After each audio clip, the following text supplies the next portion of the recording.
No Colexio das Mercedes recibiron a visita dun obradoiro que lles explicou a importancia de coidar a natureza e eles vannos explicar por que isto é tan importante.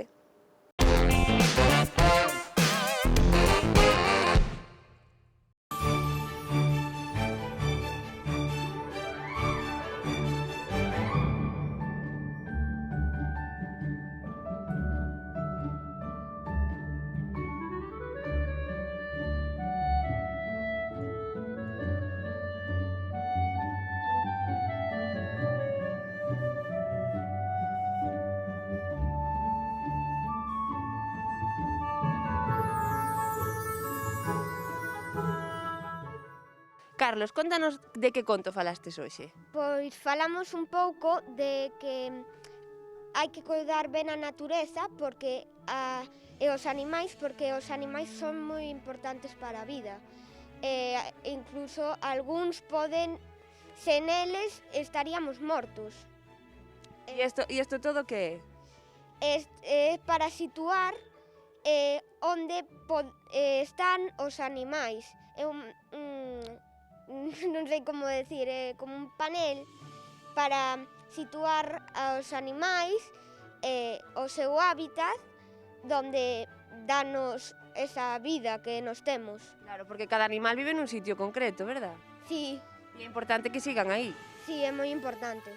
Alejandro, que falastes hoxe aquí? A ver, contanos. Que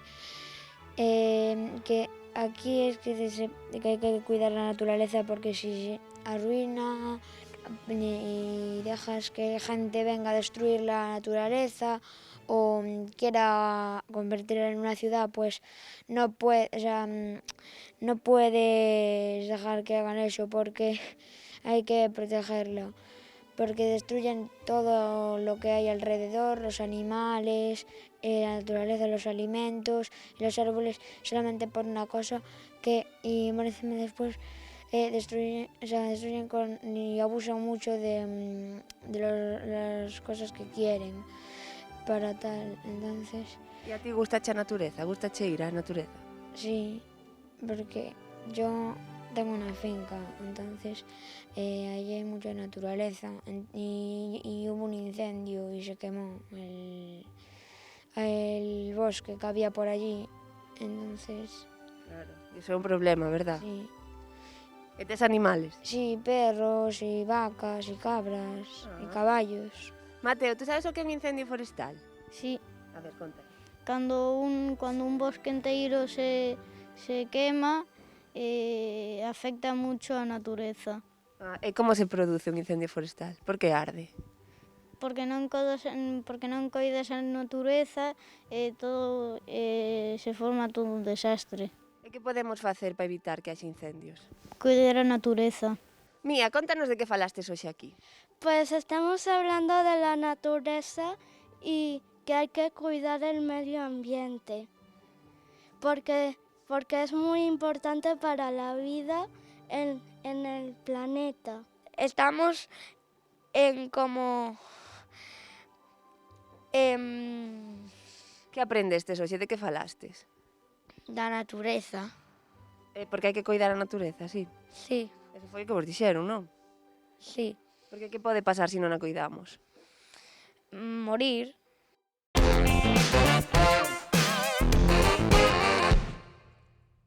Se algunha vez te preguntaches por que non entendes o teu fillo, tes que saber que o seu cerebro funciona dunha forma moi concreta e a doutora Olga Fernández vaiche explicar como é.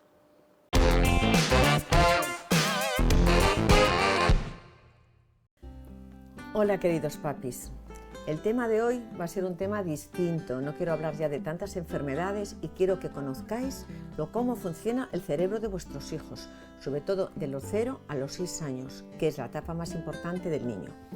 Entonces voy a hablar de cómo funciona el cerebro del niño en la primera infancia, para que sepáis cómo son sus reacciones y cómo funciona y que los podáis entender mejor.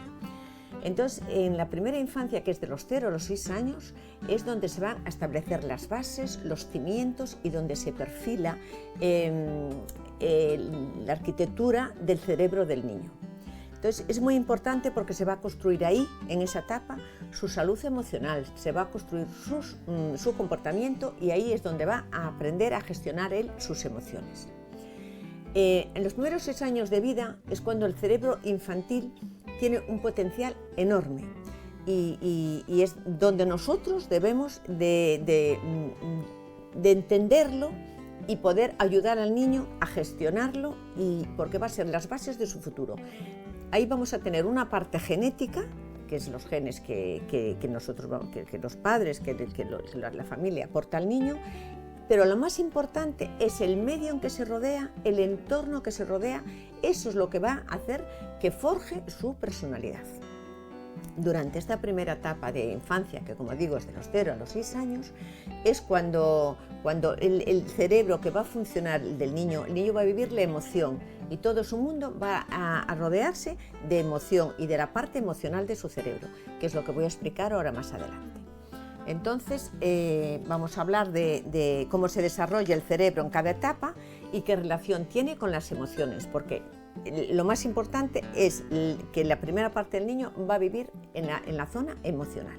Entonces hay tres estructuras que se van a unir entre ellas y van a formar, como digo, como los 3 cerebros del niño, que sería el cerebro primitivo, el cerebro primitivo con el que se nace. Ya nacen con él, ya nace aprendido, porque es el que nos va a hacer funciona para nuestras necesidades básicas, es decir, comer, dormir, regula la temperatura corporal. Con ese ya nacemos, nuestras necesidades básicas están cubiertas. Pues tenemos un cerebro racional, que es un cerebro ejecutivo. Ese empieza a formarse a partir de los 4 años, luego se sigue formando hasta la edad adulta. Es el que va a autocontrolar, que va a hacer que el niño se autocontrole, que va a hacer que el niño gestione los impulsos, pero claro, va a ser a partir de los 4 años. Hasta los 4 años el niño no va a saber ni autocontrolarse ni gestionar los impulsos, porque el cerebro va a ser totalmente inmaduro y es el cerebro ejecutivo. Y después tenemos el cerebro emocional. El cerebro emocional es el que más nos importa porque es el que más va a influir en la primera etapa de la vida del niño. Entonces el cerebro emocional, como veis aquí, ya os lo puse ahí, se encuentra en el sistema límbico. El sistema límbico es una parte del cerebro que es el responsable de las respuestas emocionales. Tenemos unas respuestas emocionales básicas como es la alegría, la tristeza, el miedo, la ira, la sorpresa, el disgusto, ¿vale? Este cerebro se empieza a formar alrededor de los 2 años, a veces un poquito antes. Es un cerebro automático, es involuntario y es reactivo. Por eso el niño no puede evitar la emoción, porque es automático, es el cerebro el que de repente dice que bueno, ya os lo voy explicando más adelante. Es un cerebro emocional que tiene el control en estos momentos de la totalidad del cerebro y por tanto de la conducta. Madura alrededor de los 4 o 6 años, o sea, hasta los 4 o 6 años el niño no va a poder regular su conducta, no va a tener capacidad ni de razonamiento ni de reflexión como la que tiene el adulto. Si nosotros ponemos un límite a un niño, es decir, está en el médico y dices no puedes coger esa caja, el niño va a desarrollar o se le va a disparar, va a tener una reacción emocional fuerte, porque su capacidad de racionalizar que no lo puede coger o de controlar que no lo puede coger, todavía no tiene capacidad de comprensión, él no lo puede entender porque su cerebro todavía es inmaduro. Entonces, por eso muchas veces vemos en los niños esa respuesta instintiva y visceral de lo quiero y no pueden razonar ni pensar. Tenemos que diferenciar entre lo que es una emoción que nace en el cerebro emocional, que es el sistema límbico, que es el automático, el involuntario y el inconsciente, y después la conducta. La conducta está en el cerebro racional, que es el voluntario, el perseverante y el consciente. Después vamos a hablar, os voy a explicar, y vamos a hablar de la corteza prefrontal, y os lo voy a explicar lo que es. Y hacemos un pequeño repaso en el proceso de maduración del cerebro del niño. La neurociencia ha demostrado que la última región en madurar la tenemos aquí, la corteza prefrontal. ¿Dónde está la corteza prefrontal? Está en la parte superior del cerebro, está detrás de la frente. Es el encargado del autocontrol de los impulsos, de la atención y de la concentración. No se desarrolla completamente hasta la edad adulta. Cuando intentamos razonar con un niño, estamos recorriendo una parte del cerebro que es inmadura, que no razona ni comprende, porque no está suficientemente madura. Si el niño coge un berrinche, pero su corteza prefrontal estuviese madura, se daría cuenta de que es inútil ese berrinche, se modificaría su conducta y diría, pues sí, no me tenía que haber cogido el berrinche por querer coger eso, porque no tenía sentido. Yo siempre pongo un ejemplo de esta parte emocional del niño y de estos berrinches que coge el niño. Cuando es como una olla a presión que está al fuego y entonces empieza a hervir lentamente, empieza a hervir, pero la tensión del niño va aumentando, su parte emocional va aumentando y de repente hierve. ¿Y qué lo frena? Lo frena la tapadera de esa olla a presión. La tapadera de la olla a presión es la corteza prefrontal que le está diciendo no puedes, cálmate, regula tu conducta, pero él no puede hacerlo porque está inmadura su corteza prefrontal y termina estallando la tapadera. Paulo Coelho siempre dice, que es una cosa que me gusta, el niño puede exigir con todas sus fuerzas aquello que desea y no va a parar hasta que en teoría lo pueda conseguir. Y ahora vamos a hablar de la amígdala, que es muy importante. ¿Qué ocurre a nivel neurocerebral cuando el niño tiene una rabieta? Entonces es lo que quiero explicaros. Una rabieta en el niño implica dos partes del cerebro y que está en el sistema límbico, que os estaba enseñando, en el sistema límbico. Aquí os enseño la amígdala cerebral del niño, que es la que va a funcionar con el niño. A mí esta foto la verdad es que me gusta mucho.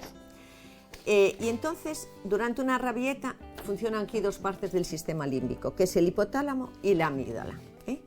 ¿Qué es la amígdala cerebral? Las amígdalas son dos estructuras que hay en el cerebro, las veis en los dos dibujos, y está en la parte interna del lóbulo temporal y se reconoce muy fácilmente porque ya veis que tiene como una forma de almendra. ¿Qué pasa con la amígdala del niño cuando tiene una rabieta? Bueno, pues se van a soltar dos sustancias. Una es la adrenalina, que es la que invita a la acción, y otra es el cortisol. El cortisol es la hormona del estrés y es la que le impide en esos momentos pensar y razonar. Entonces, esto es la base de la rabieta del niño, la amígdala y el hipotálamo, que vamos a hablar ahora de él. Hay un psicólogo que le puso nombre a esa reacción amidalar, le puso nombre como secuestro amidalar. Y entonces yo os digo, ¿y qué significa este secuestro de la amígdala? Pues es una reacción emocional que es inmediata y desproporcionada ante un estímulo que el niño quiere. Quiero esa caja y no quiero ni pensar. O sea, o por ejemplo puede ser ira en ese caso, o puede ser miedo. Aparece un perro y el niño tiene pánico a ese perro y ya se secuestra la amígdala, hay una reacción brutal emocional. Yo a veces pregunto si alguna vez alguno se ha sentido arrastrado irremediablemente por una gran emoción que le ha hecho perder el control y que no consigue que el cerebro pueda controlar esa emoción. Si eso es así, es que en algún momento se ha disparado la amígdala y hay un secuestro amidalar. Son reacciones emocionales que son incontrolables. Durante el secuestro emocional, el cerebro racional, que es la parte lógica del cerebro, está inhibido, no puede funcionar, solo funciona el cerebro emocional, ¿vale? Y normalmente es algo que se dispara y no se puede controlar. Si la amígdala deja de enviar al cerebro esa sensación o de ira porque el niño quiere coger algo, o de miedo porque aparece un perro, por ejemplo, pues el perro se va, desaparece la respuesta emocional y entonces el niño ya vuelve a su emoción normal, ¿vale? Y se va el estrés. Y ya, por último, ya tenemos aquí el cerebro del niño descontrolado y también quiero decir, si os resulta familiar, si en plena rabieta el niño no es capaz de razonar, de escuchar, de entender o de dominar la emoción. Entonces, durante un berrinche, que ya puede ser pataleta, rabieta, le llamamos como queramos, el niño va a llorar desconsoladamente porque en esas lágrimas que el niño echa llevan cortisol, que ya hablamos antes, que es la hormona del estrés. Entonces, al soltar el cortisol, las lágrimas quitan el estrés que tiene el niño. Por eso es muy importante que lloren. Además veréis que cuando el niño llora mucho, después el cortisol se va en las lágrimas, el estrés se va en las lágrimas y el niño queda tranquilo. Entonces es muy importante saber esto, porque ayuda a liberar al niño de tensión y de ansiedad. Les relaja y les tranquiliza. Si después estimulamos la oxitocina, que es la hormona del amor, de los abrazos, del cariño, de las caricias, esa hormona es la hormona que va a contrarrestar con el cortisol, que es la hormona del estrés. Entonces, si el niño, después de esa rabieta, nosotros lo cogemos, lo acariciamos, le damos cariño, le damos amor, entonces va a bajar el cortisol, se va a equilibrar y el niño va a dejar de tener esa rabieta y ese impulso. Yo espero que más o menos así resumido, no me quiero extender más, que esto sería muy largo, entendierais un poco pues cómo funciona el cerebro del niño y cómo debemos nosotros actuar, y por lo menos si lo conocemos, pues lo entenderemos mejor y sabremos cómo hacer con el niño que se calme, que se tranquilice. Hay un libro que yo recomiendo, que es El cerebro del niño, y aquí también está todo muy explicado. Bueno, pues eso es todo.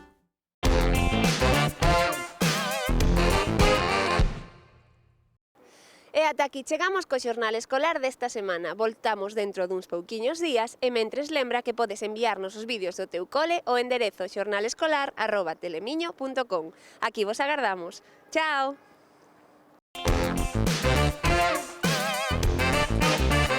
Enredos patrocina este espacio.